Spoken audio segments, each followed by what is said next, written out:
So I'm going to get started here in just one more minute if you just need a second more to stretch. It's really hard to follow Brian and Lexi, so I'll do my best. I apologize. I usually talk like a squirrel, and now I talk like a squirrel that's been smoking for 20 years. I'm getting over a cough, so I really apologize. Can everyone hear me all right with a microphone? Okay, excellent. So this talk really began with a mockingbird. I was doing a workshop actually up at Cobblestone, and it was a hot day. It was in the afternoon. I had to pick some stuff up after the workshop, some crates, and I got there. There was no one else around, but there was the most beautiful sound and these wonderful gray birds zinging their way through the garden. And it's those times as an extension agent you go, wow, I want to give a talk on this. I get excited. I'm like, I want to talk to people about how we really need to be talking more about how to bring birds into our garden.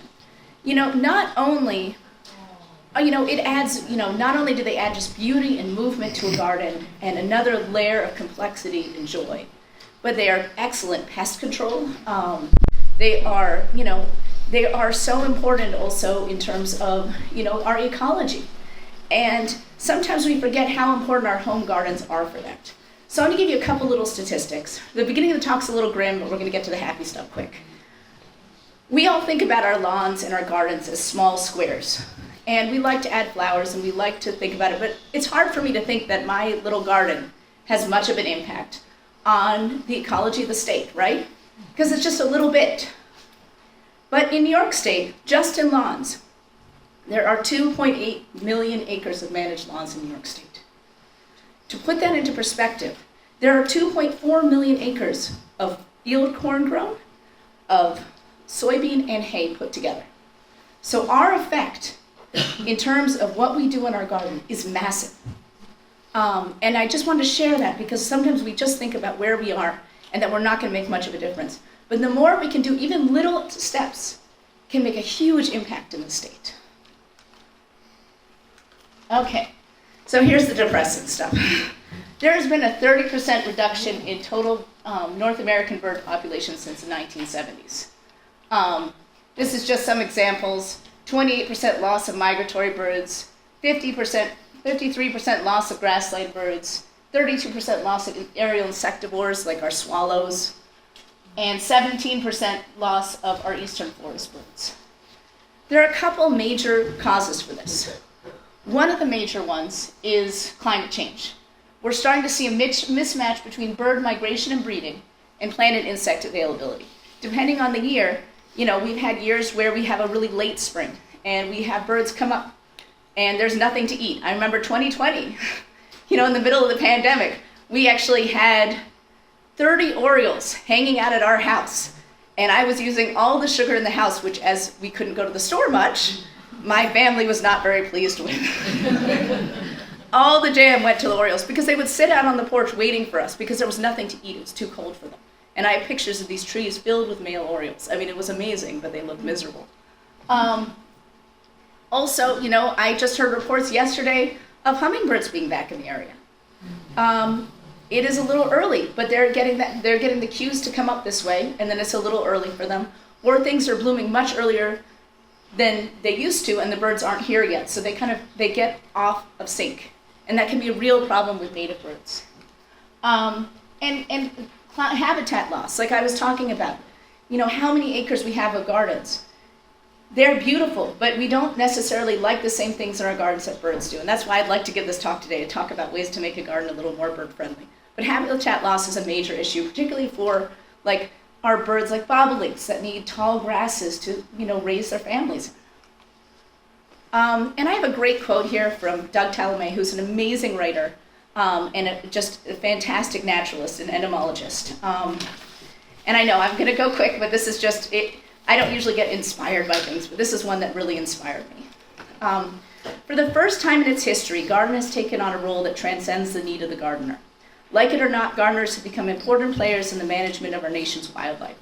It is now within the power of individual gardeners to do something we all dream of doing to make a difference. In this case, the difference will be the future of biodiversity to the native plants and animals of North America and the ecosystems that sustain us. And we have made a difference.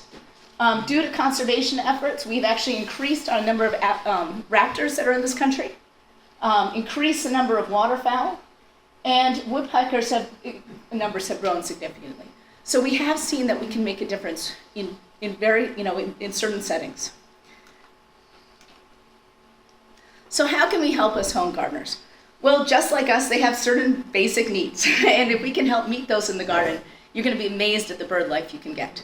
So you want to make sure you're giving them food, giving them water, providing them shelter, and giving them a nice neighborhood to raise their kids in. So your garden, and this is something that Brian really talked a lot about, is a fantastic bird feeder on its own. You don't necessarily need to put up a bird feeder to be providing birds with ample food. So early season flowers, nectar, pollen, these are early season snacks. I know that right now I have a big quince bush that I can't get rid of in my garden. It is a monster. But every spring, this time of year, birds are eating the buds off of it. The orioles love it. That's why we started getting so many orioles. It is a fantastic feeder of many things. Insects, they're essential for reproduction. So having those in our garden. Seeds for overwintering and migration. And then fruits. These are important for both migrating birds and overwintering birds. Planting plants in groups of 3 to 5, which is not just, I know that's actually really, it looks the best in a garden because you've got masses. But it also means that these birds have adequate food and shelter in one place. They don't have to go here and then over there and then over there. They've got everything kind of where they want it. And then you can use bird feeders to supplement natural food sources. But the real key to having healthy bird populations are insects. And that's one reason I really like that picture of Brian's at the beginning showing like what's wrong with this leaf. We need a little bit of that feeding in a garden to support our bird populations. 96% of land birds feed their nestlings insects as their sole food source. So you may see these birds, like, I'm going to bring up Orioles again because I'm a big Orioles fan. In the spring, they're coming and they're eating those oranges and all that, and then suddenly they disappear. Well, they've moved on to an insect diet because they have to be getting those insects, that protein source, to be feeding their offspring. They're much less focused on fruit. A single pair of breeding chickadees must find between 6,000 and 9,000 caterpillars to rear one clutch of young. That's a lot of bugs. And caterpillars are a great insect food because they're kind of like the baby food. they're feeding those puppies whole to these little birds. They don't need a lot of, they're nice, soft, easy food. So these are really the preferred food of many birds. So planting host plants to attract these insects. There are some species that are kind of the superstars of this. Oaks support more butterfly and moth species than any other native plant or tree. Pussy willows, these host 18 different species of butterflies and moths. And they're really important for solitary bees in the spring because they've got those wonderful sources of pollen. River birch, this is another big favorite of mine. 411 different butterfly species are hosted by river birch. Now, not all of them are from here, but you can just shows you kind of how much diversity you can bring into your garden just by planting certain species. Baptisia australis, this is another one of my favorites. The common name is false indigo, which I hate because it's such a beautiful plant. It's pea-like foliage, just kind of blue-green, these lovely flower spikes, lives forever. And that's important for clouded sulfur butterflies, Eastern bluetails, and several others. I selected these, there's so many more choices, but the reason I selected these is because I'm also a gardener. And I know that I don't like to see that much insect damage in my garden, because as much as I know it's good, I don't want to have to be looking at it. So if I'm planting trees like, the river birch, fantastic. I have insects all over my river birch. I'll show it to you later. It doesn't show because it's tall enough and the leaves are small enough, the damage sort of disappears. So if you're picking out plants, look at plants and you're somewhere you're going to be really looking at, pick things with smaller leaves because the damage really hides better. And bigger plants like oak trees, you have something chewing on an oak leaf up there, you're not going to notice it. It's going to be okay. If it's little stuff with big leaves near the ground, I will always notice it and it's just going to sit and grumble about it for the rest of the year. Planting a variety of fruit in your garden. So at different times of year, different birds like different fruit. Migrating birds, they are flying a long distance. They're like the long distance runners. They need a real meal. So they're looking for fatty fruits. So like dogwood, maple leaf viburnum have a lot of lipids in their fruits. So that's like a powerhouse of a meal. That's like a power bar for a bird. Overwintering birds. we can't have everything ready at the same time, right? So sometimes, like, if I buy snacks for the kids at the beginning of the week, they're going to eat all the junk food first, right? And then I'm going to have the really healthy stuff. But when we run out of the junk food, they're going to move on to that healthy stuff because there's nothing else in the house. So we're doing that with the birds as well. There are fruits that are long-hanging, like bayberries, sumac, crabapple, and hawthorn, that are a little tannic. The birds don't like them when there's something sweeter or fattier to eat. But by midwinter, they are going to really appreciate have that fruit hanging on that plant, that long-hanging fruit. So looking for varieties where that fruit's going to hang for a long time. It's going to look a little funny, but I think it's kind of beautiful to see this hanging fruit. And seeing the birds coming in and hanging from that fruit is pretty amazing in the winter. And early spring migrants will also rely on that overwintering fruit. We still have some fruit on leatherleaf viburnum that I was seeing birds picking out the other day, bayberry. These are all chances to kind of bringing that bird life into your garden. And I'll bring it up a little bit later, but also tall plants with seeds. I grow a lot of agastache in my garden. It's a very tall, I'll show a picture of it later, with big spiky purple flowers. And it is the best thing for bringing warblers into the garden, a lot of the shire birds, because they love those little flower spikes, and they'll work their way up and down them, and you'll get these little flocks of amazing birds in that I never had in my garden before I had agastache. And the grasses like prairie dropseed, the blue stems also can provide that winter kind of food source. Bird feeders are great for supplemental feeding. You don't really need them. Now, my birds, I do put a feeder out on our window, and they do appreciate, like when we get a big snowstorm, they really like that feeder, and I get a lot of birds of that. But it's more of an appreciation that makes their life a little easier than something they require, though they'll try to convince me that they're, they do. With bird feeders, it's a great way to attract different birds to your yard or bring them close enough for you to see, especially the shy ones. So I would use them more as a way to bring the birds closer to your window and as a kind of a nice decorative element to kind of bring that life in, especially in the winter when our gardens can kind of look gray and boring. Putting them near shrubs or cover too helps tempt in those shyer birds. And once they get used to the feeder, they become much more used to you. And you'll get some cooler stuff in at your feeder than if you have it. My dad has a feeder up. They haven't put their garden in. They just built a new house. He hasn't had a bird to it all winter. Whereas I've got shrubs next to mine, and it's just covered. We have, dozens of birds there because of that huge quince that I really resent, but I can't take out. There are also different foods. If you do a feeder, you're going to want to vary what's in that feeder by season. So in the winter, it's cold. We're wanting to give them fattier foods to kind of keep their body temperature up, and carbs. So high quality seed. Get good bird seed. A suet, peanut butter in the winter. Sunflower and Niger seed will cover most birds' needs because the Niger seed's small enough, sunflower's large enough. You've got pretty much all your birds set. You can have 2 different feeders for that, so you don't have one feeder completely taken over by the big birds. You can do peanut butter and suet. I love suet. You can make your own suet. You can get, if you want to get fancy. I don't know if that's fancy. It's fancy to me. You can use peanut butter as well, and then kind of roll food around. You can make your own sort of nice little feeders for your garden. But really stop using those once the weather warms up. I kept my bird feeder a little late out the year before last, and my dog started barking like crazy at night. We came down in the morning, and I had 2 huge muddy footprints on my window from where a bear had tried to get to the feeder. We had put it up high enough it couldn't reach it, but that was my sign that I left my feeder out a little late in the spring.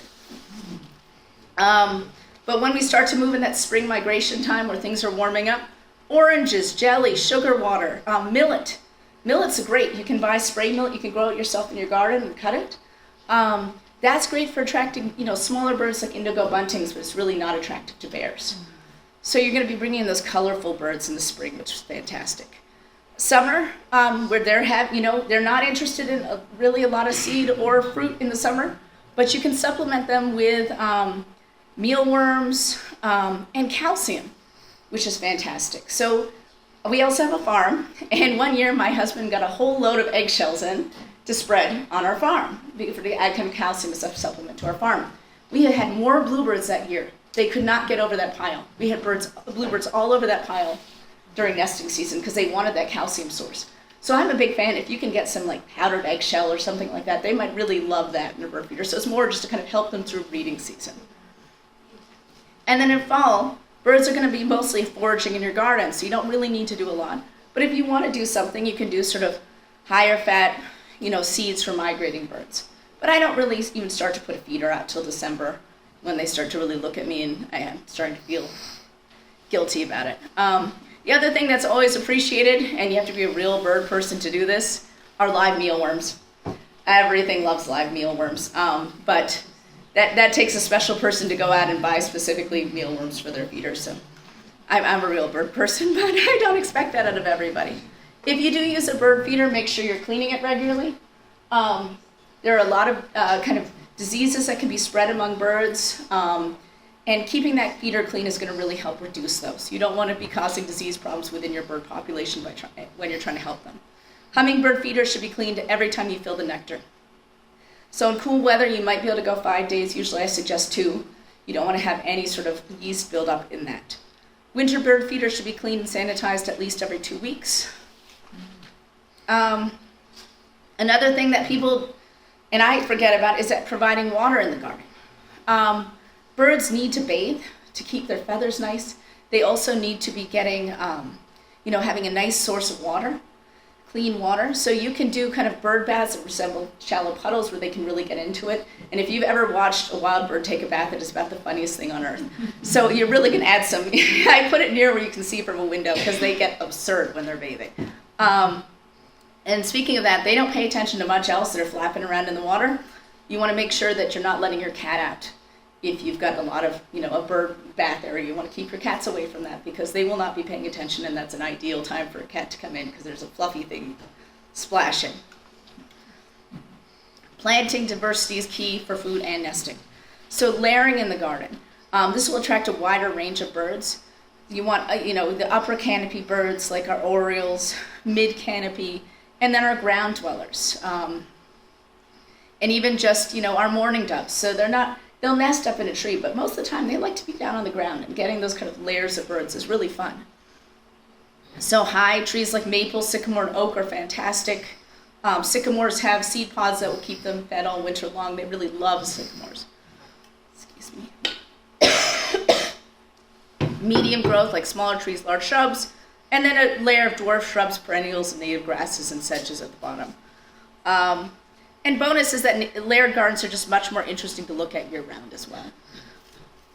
And they're also much more forgiving. So if you have an issue with one plant, everything else kind of fills in nicely, which I really like in a garden. Wait to clean up your garden. This is really hard for me. This is the one that I've been sticking my hands in my pockets and staring at the beds.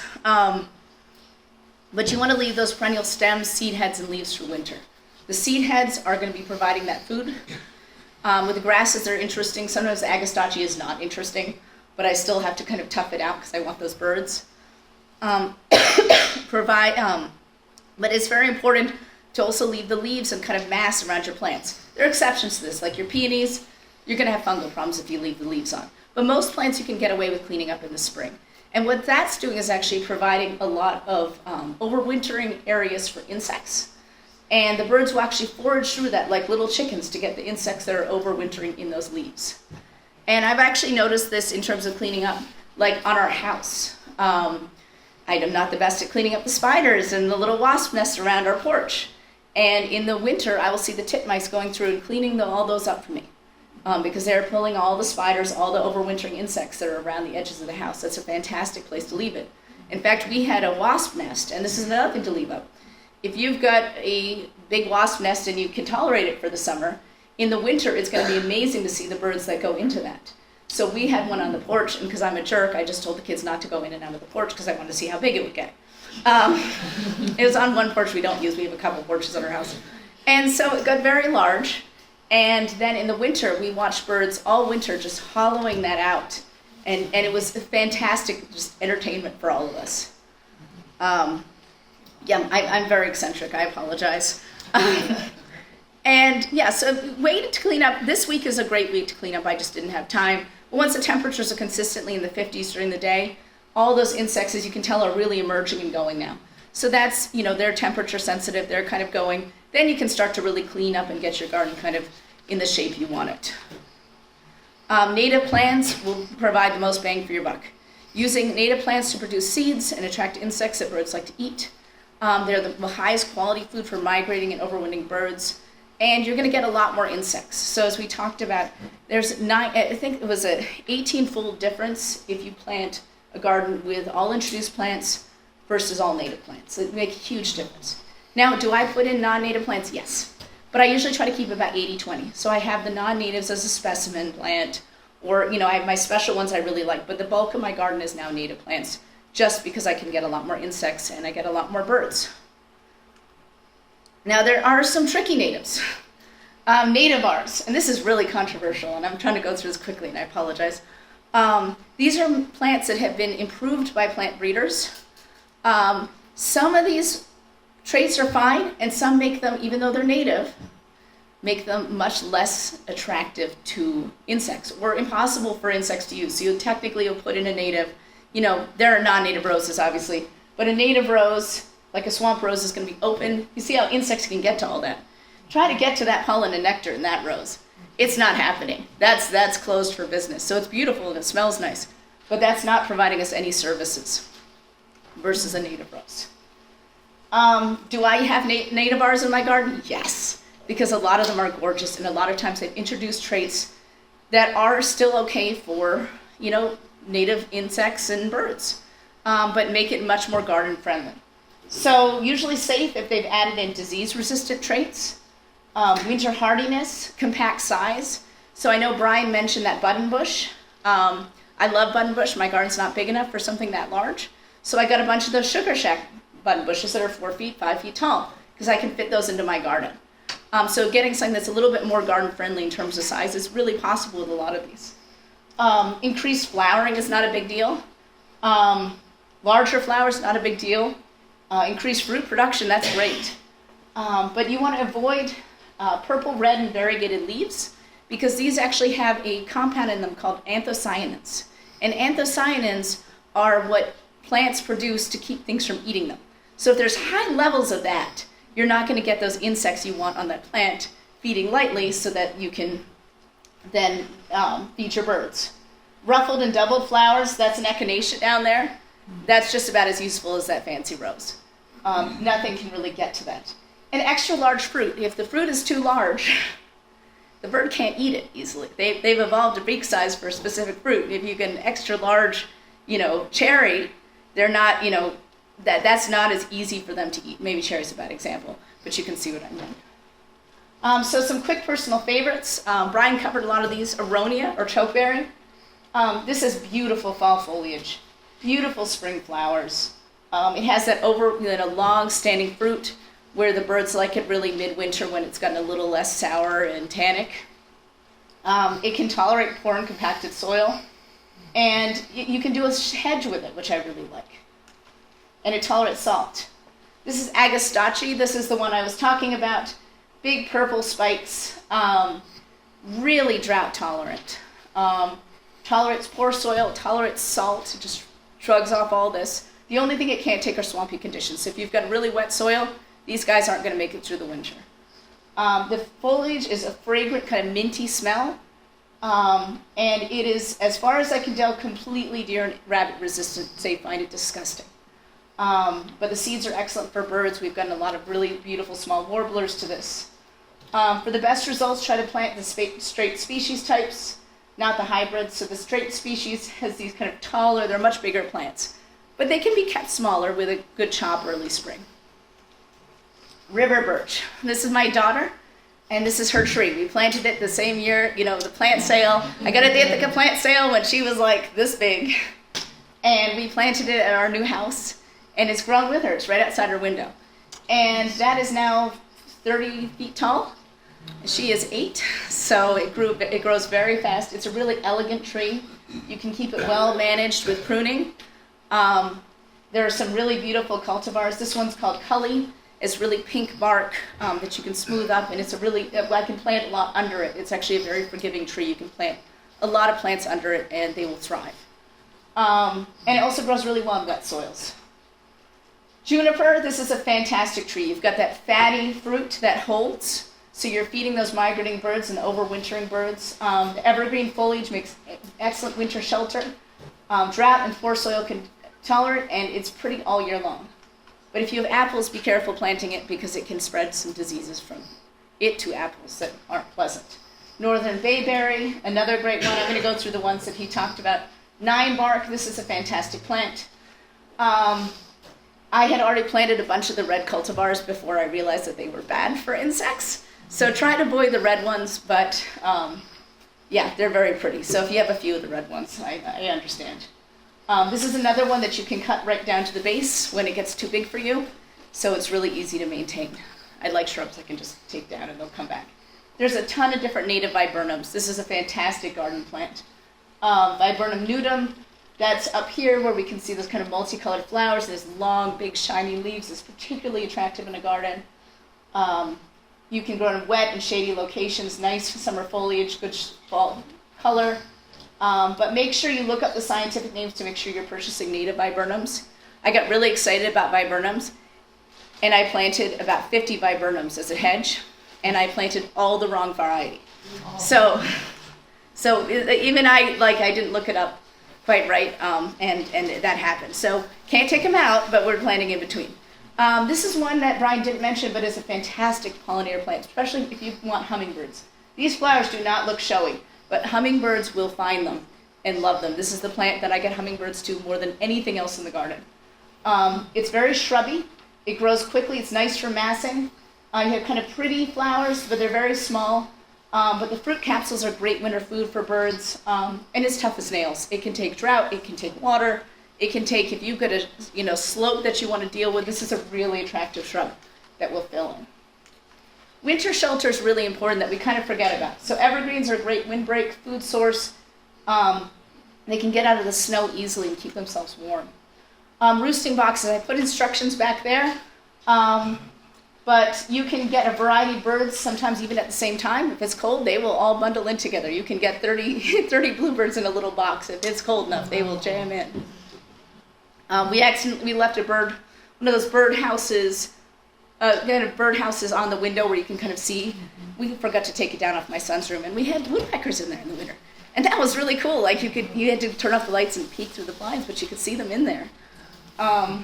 So they'll take up any kind of space. But building a roosting box is better for them than just having bird houses because it gives them perches and they can fit a lot more birds in, which will keep them warm. Next generation, leave habitat trees where you can. These are trees with holes. These are the ugly trees that you may want to take down, but if they're not in your yard where you just hate looking at them or they're not going to cause danger to your house, leave them up. These holes are really important for cavity nesting birds, and as we clean up kind of those trees, we lose those cavities. Scout for nests before maintenance. Be patient with surprise nest placement because they can put nests in all over the place. So that is up there on the right is a ficus tree that I had on my porch, and that's a cardinal nest that I was not expecting till I was out watering it one day and a cardinal flew out. That they successfully raised a clutch in there. I still have the nest when I brought it in for the winter. I left it because it was so cool.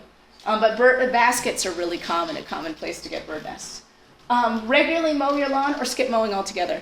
There are a lot of ground nesting birds like bobolinks that respond to a certain height of grass, or juncos, they're ground nesters. If the grass is really short, they're not going to nest there. If it's kind of taller, like 6 inches, 4 inches is fine, but once you get up to 6 or 8 inches, you mow your lawn once a month, you're going to get those nests building up in there, and you would then have to wait until those nests are done. So decide where you want to mow and where you don't want to mow and kind of set that out early in the spring. Nest boxes. Many birds naturally cycle through nest sites, so don't be freaked out if you have bluebirds one year and then something else the next year. They like to switch around. It's sort of built into their system. If you can, attach some sort of baffle so predators can't climb that.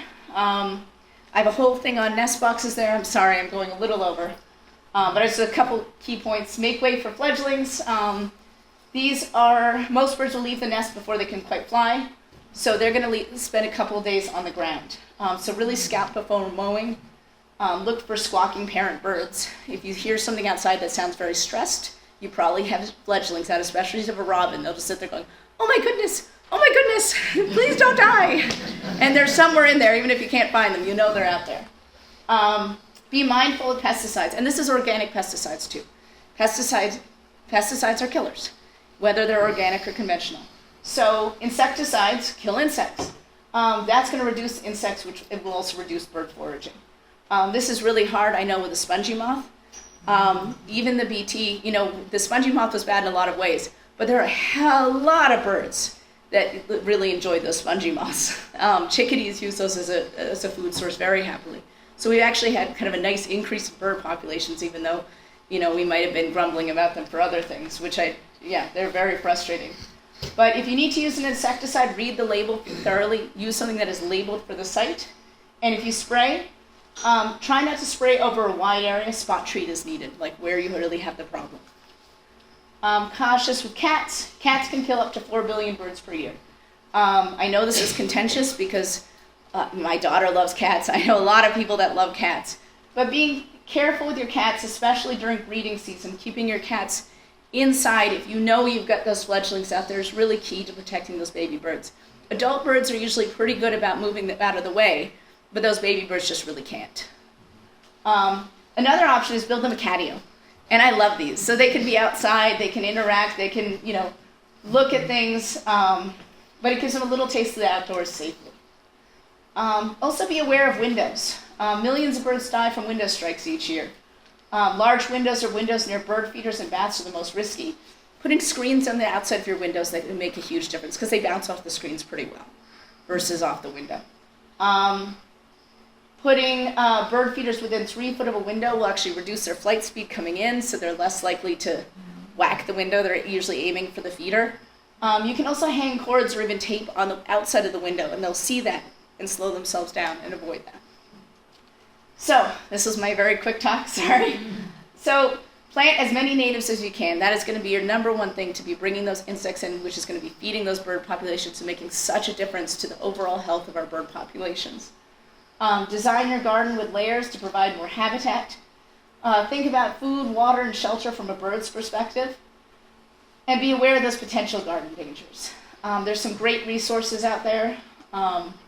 And there's some great books, and I can't recommend Doug Ptolemy's books enough.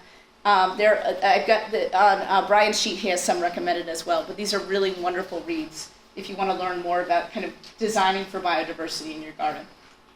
And that's all I've got. Anyone have any questions?